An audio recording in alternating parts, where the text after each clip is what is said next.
Compañeros, otros aspectos relacionados con la democracia liberal son, literal A, la democracia directa, que se practicaba antiguamente cuando los ciudadanos concurrían a las asambleas, circunstancia que era posible gracias al reducido número de ciudadanos. Esa concurrencia permitía participar en las diferentes tomas de decisiones gubernamentales. Hoy esa práctica constituye una característica de participación únicamente en los cantones suizos. Literal B, la democracia indirecta o representativa, en la que hay colaboración entre los ciudadanos y sus representantes. Literal C, tenemos la democracia formal, aquella que se desarrolla dentro de un marco teórico, en donde no están asegurados los bienes sociales de todos los miembros de la comunidad, dándose la marginación de algunos grupos en la actividad productiva y casos flagrantes de injusticia social. Esta fórmula es una condición preliminar indispensable para que se dé la democracia real. Y el literal D nos da a la democracia real, que es aquella donde efectivamente todos los asociados o ciudadanos llegan a tener las mismas oportunidades. Es decir, que los principios liberales no se limitan a un marco teórico, sino que se hacen realidad en la vida pública, o sea, en la práctica. A este aspecto tenemos que agregarle la estructura social y económica que le permite al hombre establecer todas sus necesidades básicas, como salud, educación, trabajo, alimentación, vivienda, recreación, etc. Entonces, la democracia real sí tiene que estar asociada específicamente al cumplimiento de la Constitución de un Estado. Hasta acá nos quedamos con lo que se refiere específicamente al régimen de democracia liberal. Luego tenemos otro régimen muy importante que se ha dado también en la historia y es el socialismo o marxismo. Este sistema está fundamentado en la obra de Carlos Marx. Todos conocemos ya, porque ustedes han estudiado sus diferentes cursos en los cuales ya conocen sobre este gran filósofo alemán, sociólogo, economista, etc. Educado dentro de tendencias liberales de su época, pero sus ideas aparecen en su obra cumbre, que es El Capital, que sirve de base para la enseñanza y propagación del socialismo en su expresión más rigurosa y científica, con lo cual se hace una crítica científica específicamente del sistema capitalista. Según nuestro autor Vladimiro Naranjo y Mesa, la concepción marxista se desprende del análisis de las relaciones establecidas por los hombres en el proceso de producción, las cuales constituyen la estructura de la sociedad e imprimen a cada organización social su carácter. Ferrero, aparte, nos dice este autor peruano, que al tratar la pluralidad de socialismos marxistas que tienen su base común en el hombre, que tiende a construir una sociedad diferente, donde los medios de producción no se consideran de propiedad privada. Este autor peruano nos indica que los hechos históricos sucedidos en ciertos países que se les puede considerar como marxistas en Europa, China, Asia continental, dieron lugar a 4 tipos diferentes de países marxistas. Y estos son, en primer lugar, la Unión de Repúblicas Soviéticas, ya desaparecida. En segundo lugar, las democracias populares de Europa Oriental. En tercer lugar, los regímenes de revolución permanente como son los casos de China y Alemania. Y, en cuarto lugar, un socialismo de autogestión que se da en Yugoslavia. Otro documento que apoya a este sistema de gobierno es el Manifiesto Comunista, el cual fue preparado por Carlos Marx y Federico Engels a raíz del congreso realizado en Londres por la Liga Comunista. Este documento, en el cual se insta a los proletarios de todos los países a unirse, lo cual se convirtió en el grito de guerra del comunismo y del socialismo internacionales. Entonces, la concepción marxista resulta ser un sistema político de carácter totalitario, pero entró en etapa de crisis como consecuencia del proceso democratizador que surgió en la Unión Soviética y que lo emprendió Mikhail Gorbachev con la llamada perestroika. Perestroika significa reestructuración. Por medio de ella se planteó en la URSS la conciencia de una mayor apertura política y de un mayor control y autocrítica de los dirigentes, tanto del partido como del gobierno. El eje del pensamiento marxista se basa en la teoría de la plusvalía o del valor, consistente en la diferencia existente entre el valor que crea un obrero durante su tiempo de trabajo y el salario que recibe a cambio. La tasa de plusvalía en el régimen capitalista expresa entonces el grado de explotación que tiene un asalariado. Entonces, como vemos, jóvenes, el régimen marxista se basa específicamente en no acaparar como propiedad privada todos los medios de producción. Hasta acá podemos llegar como régimen al sistema socialista o marxista. Sus características, pues ya las mencioné. Luego tenemos la autocracia. La autocracia es otro régimen político en el cual una sola persona gobierna sin someterse a ningún tipo de limitación y con la facultad de promulgar y modificar leyes a su voluntad. La autocracia constituye más que todo una herencia, una cooptación y la conquista como la vemos en los países que fuimos conquistados.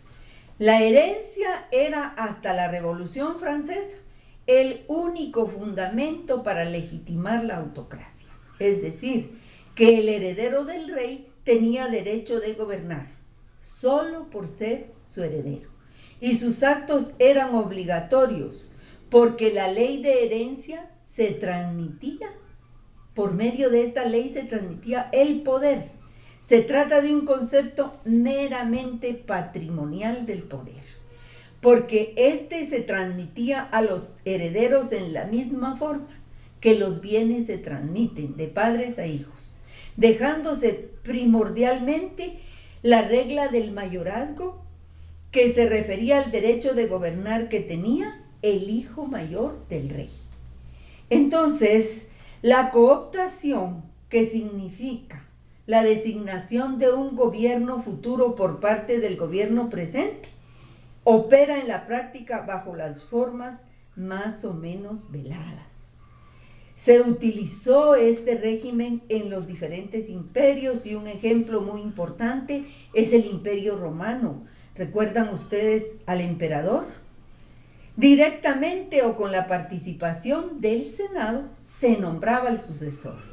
Contemporáneamente lo utilizan como recurso los regímenes de partido único e incluso algunos regímenes democráticos en los que, aunque se practican elecciones, se hace presente este procedimiento, pues los comités directivos de los partidos políticos que participan en la postulación de candidatos, sucede que las elecciones las manipulan y resulta como una cooptación, no cumpliendo con las constituciones y las tienen algunos países. Y el de la conquista es el establecido por el poder que se produce a través de la fuerza y no por medio de canales jurídicos. En este caso, técnicamente se distinguen dos formas: la revolución y el golpe de Estado. En la revolución, la fuerza se encuentra en el respaldo popular. Y en el segundo, que es el golpe de Estado, se utilizan la fuerza de los grupos de presión que existen dentro del gobierno, el cual es derrocado con la intervención principalmente de los ejércitos de los diferentes países. Entonces, concluimos que la autocracia sencillamente es el gobierno de una sola persona, sin ninguna democracia. Además, existen los sistemas mixtos, los sistemas políticos mixtos, y vamos a ver que entre ellos va a aparecer la autocracia pura y la parlamentaria. Se caracterizan porque su existencia es parcialmente democrática y autocrática.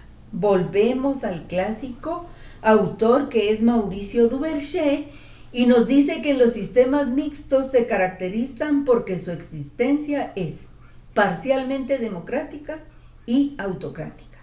Se citan los casos de las monarquías constitucionales que en esta época ya solamente tienen a un rey hereditario como una figura de la Asamblea de Elección Popular. También encontramos la fórmula mixta en donde existen las cámaras legislativas de los países que tienen doble cámara, ya que es una escogida por procedimientos democráticos, por ejemplo, la herencia, la cooptación y el nombramiento, o etcétera, y otras formas que encontramos en los plebiscitos, mediante los cuales se busca legitimar el poder a través de la conquista, situación que se presenta cuando se requiere agregar el consentimiento del pueblo al poder ejercido autocráticamente por medio de este mecanismo. También existe este sistema mixto. Ahora bien, tenemos otros dos sistemas que les vamos a hacer mención un poquito lacónica, porque posteriormente hay un punto de nuestro programa donde nos centra específicamente a poder desarrollar los sistemas como son el parlamentario de gabinete o el presidencialista. Vamos en primer lugar a ver el sistema parlamentario o de gabinete. Este sistema tiene su origen en Inglaterra y su denominación es utilizada de manera indistinta con los dos vocablos ya mencionados, que son el parlamentario o el de gabinete. Naranjo y Mesa nos dice: es aquel en el cual el ejecutivo está dividido en dos elementos, un jefe de Estado y un jefe de gobierno, siendo este último junto con su gabinete el responsable políticamente ante el Parlamento, el cual tiene facultades de revocar su mandato o puede a la inversa ser disuelto por el gobierno. De conformidad con el autor mencionado, para que se hable apropiadamente de un sistema parlamentario, deben darse dos elementos ya mencionados, por lo que se trata de un ejecutivo dualista. O sea, existen dos. Que existe responsabilidad política del gobierno ante el Parlamento y que se da el derecho de disolución también del Parlamento. Este sistema lo utilizan países europeos, específicamente Suecia, Dinamarca, Bélgica, Noruega, Holanda, Luxemburgo, Italia y la República Federal Alemana. Se aplican después de haber concluido la Segunda Guerra Mundial, mientras que Portugal y España lo aplican al finalizar las dictaduras que tuvieron estos países de Oliveira Salazar y de Francisco Franco. Entonces, el sistema parlamentario o de gabinete está ya explicado y lo vamos a desarrollar posteriormente. Y el sistema o régimen de gobierno presidencial o presidencialista, el sistema tiene una semejanza con el parlamentario o de gabinete. Funciona generalmente en países que se configuran como estados democráticos liberales. Según Ferrero, la forma presidencial confiere al presidente de la República mucha libertad de acción y un poder decisorio virtual, como sucede en Estados Unidos respecto de los ministros. Los que no pueden ser removidos ni censurados por el legislativo, dependen únicamente del ejecutivo o del presidente. Este personaje es el jefe de Estado de un régimen republicano, cuyo ejercicio del poder se rige comúnmente por un periodo determinado. Es electo popularmente a través del sufragio universal y es acompañado por un vicepresidente electo de la misma manera. Otro factor común en el parlamentarismo es que los ciudadanos, tal como se indicó, participan en la elección de sus gobernantes. Dicho sistema está definido en la teoría clásica de la separación de funciones, mediante la cual existen los tres organismos: ejecutivo, legislativo y judicial. Según Naranjo y Mesa, el sistema presidencial tiene las siguientes características. A. El ejecutivo es unipersonal o monocrático, es decir, una sola persona ostenta el poder con carácter de jefe de Estado o jefe de gobierno. A ese respecto, la Constitución guatemalteca señala que el presidente de la República representa a la unidad nacional y tiene como obligación velar por los intereses de la población. B. La elección popular del presidente es por medio del voto directo, con una base electoral que abarca a todo el país. C. La responsabilidad del gobierno es limitada, lo cual significa que no existe acción del legislativo para obligar a la renuncia del gobierno, pero sí es posible que esa responsabilidad política se dé con relación a los ministros, no al presidente, quienes pueden ser citados para que acudan al Congreso de la República y se sometan a una interpelación, aspecto que sí tiene lugar según el establecimiento de nuestro orden jurídico constitucional. La literal D nos dice que no existe derecho de disolución del Parlamento o del Legislativo. Y si esto ocurriera, estaríamos ante un golpe de Estado y el subsiguiente surgimiento de un régimen de fuerza o de facto. Y E, en la práctica no hay verdadero equilibrio de poderes, ya que es notoria muchas veces la preponderancia del Ejecutivo con respecto de los otros dos poderes. O el Ejecutivo tiene también marcado en nuestra legislación facultades de colegislador. El hecho de que nuestra Constitución establezca que se le otorga al presidente de la República derechos de iniciativa de ley y de veto sobre las leyes que aprueba el Congreso. En este sistema presidencial encontramos un principio básico que consiste en mantener una estricta división de poderes. Vuelvo a recordarles que debería de haber solo interdependencia y no dominación, pero muchas veces las condiciones políticas hacen que en la realidad no se cumpla con nuestra teoría específicamente sobre los regímenes políticos.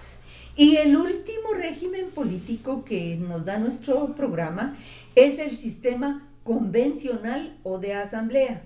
Según Vladimiro Naranjo y Mesa, el sistema convencional o de asamblea es contrario al sistema presidencial, pues la preeminencia de la que hablamos anteriormente se encuentra en el cuerpo legislativo sobre el gobierno, o en su caso extremo, la asamblea absorbe las funciones que corresponden al Ejecutivo.